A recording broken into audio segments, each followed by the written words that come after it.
Assalamualaikum warahmatullahi wabarakatuh. Kita lanjutkan lagi kajian kitab Safinatun Najah.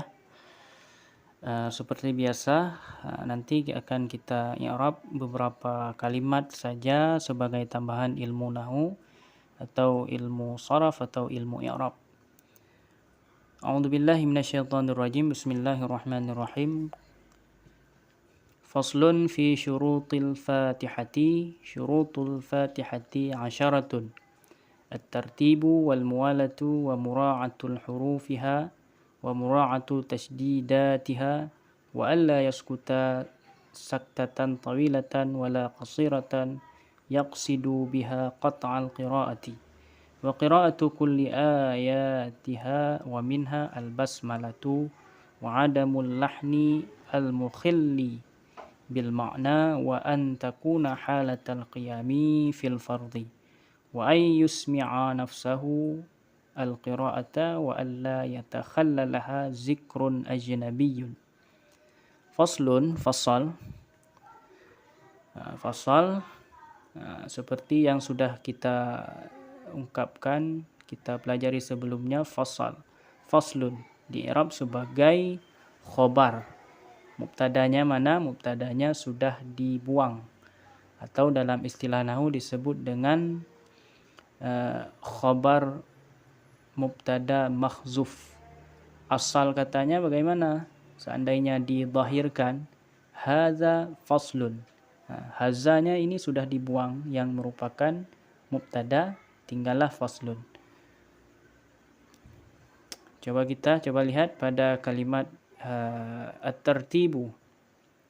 At-tartibu itu di i'rab sebagai bisa dua macam, bisa sebagai khobar daripada mubtada yang mahzuf juga, takdirnya ahaduha tertibu.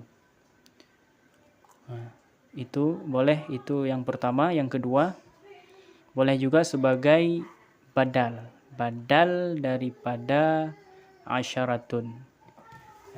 Hukum daripada badal juga mengikut mubdal maka dibaca rafa. At-tartibu tanda rafa dhammah. Kalau di i'rab sebagai khabar mubtada tadi, mubtada yang mahzuf juga hukum mubtada rafa tanda rafa dhammah. Maka kedua-duanya rafa, tanda rafa'nya dhammah yang zahir pada akhirnya. Kenapa tanda rafa'nya dhammah? Karena dia isim mufrad. Hukum daripada isim mufrad dirafa dengan dhammah, dinasab dengan fathah, dijar dengan kasrah. Wal muwalatu. Waw adalah sebagai huruf ataf. Al muwalatu diataf kepada tertibu. Maka hukum ataf, muwalatu ini ataf, hukum atafnya di sini mengikut maktuf. Siapa maktufnya? At-tartibu. Maka hukum ataf mengikut maktuf, maksudnya pada harkatnya. Di belakang harkat maktufnya marfu' atau dhammah, maka di al-muwalatu juga berharkat dhammah. Karena kenapa? Hukum ataf ikut maktuf. Diataf kepada marfu', tanda rafa'nya dhammah. Begitu juga dengan wa mura'atu juga waw ataf, mura'atu juga maktuf kepada tertibu. Kemudian mudhaf, mura'atu hurufi sebagai mudhaf ilaihnya.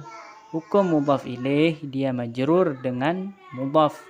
Yang menjadi amilnya adalah mudhaf.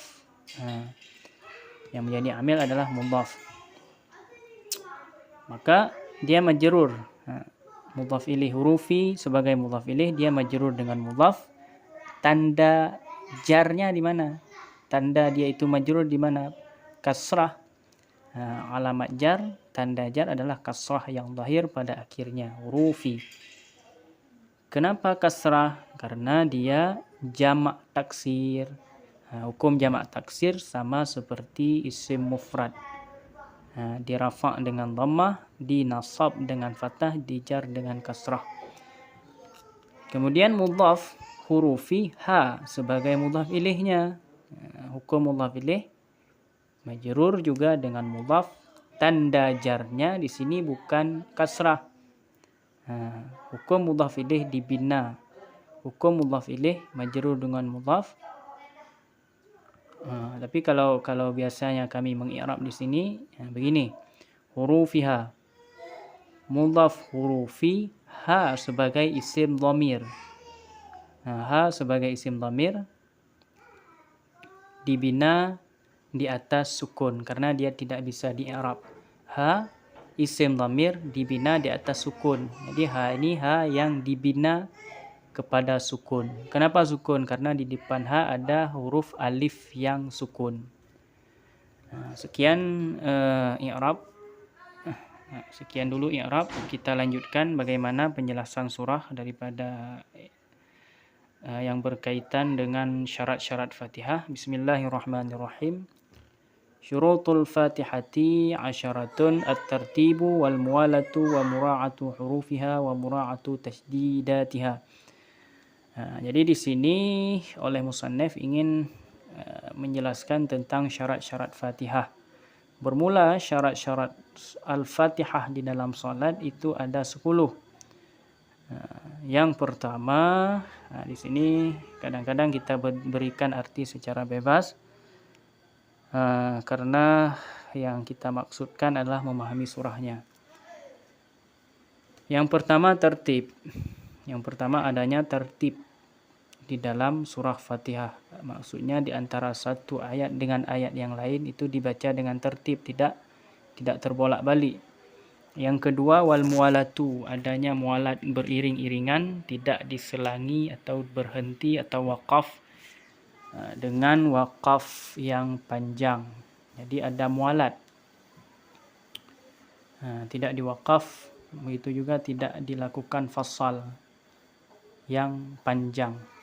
Wa mura'atu hurufiha, dan yang ketiga adalah memelihara huruf-hurufnya Fatihah.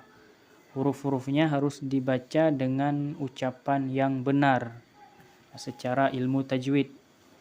Wa mura'atu tasydidatiha, dan yang selanjutnya menjaga tasydidnya. Tasydidnya tidak boleh berkurang, juga tidak boleh ditambah tasydid yang pada tempat yang tidak bertasydid.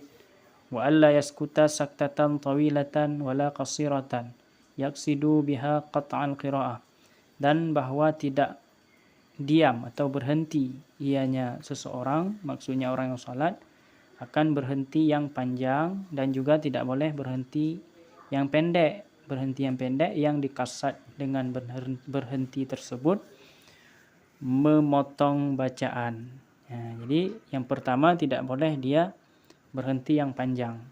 Di sini walaupun dia tidak mengqasad untuk memotong bacaan Fatihahnya, itu sudah tidak sah kalau berhentinya berhenti yang panjang. Tapi kalau berhenti yang pendek, seandainya di dalam berhenti yang pendek itu dia qasad untuk memotong qiraah Fatihah dia itu, maka berhentinya itu juga menyebabkan tidak sahnya bacaan Fatihah. Wa qira'atu kulli ayatiha, dan membaca setiap ayat-ayatnya. Setiap ayat yang ada dalam Fatihah dia baca semua, tidak dia tinggalkan. Wa minha, dan sebahagian daripada ayatnya Fatihah itu al-basmalah. Jadi di sini oleh musannif mengatakan, mengisyarahkan bahwa basmalah bagian daripada surah Al-Fatihah. Karena yang menulis kitab ini adalah seorang ulama besar daripada Yaman yang bermazhab Syafi'i. Wa adamul lahni al-mukhilli bil ma'na, dan selanjutnya syarat daripada membaca Fatihah tidak ada lahen yang dapat mencederai makna Fatihah. Misalnya terjadi lahen, bacaan yang tidak pas dari lidah seseorang ketika dia ucapkan ayat-ayat Fatihah, yang ucapan lahen tersebut dapat mencederai makna yang ada di dalam Fatihah. Wa antakuna halatal qiyami fil fardhi, dan juga bahwa Fatihah itu dibaca pada ketika berdiri, di mana di dalam salat fardu. Tidak dibaca ketika duduk, ketika rukuk atau ketika dalam keadaan bukan berdiri.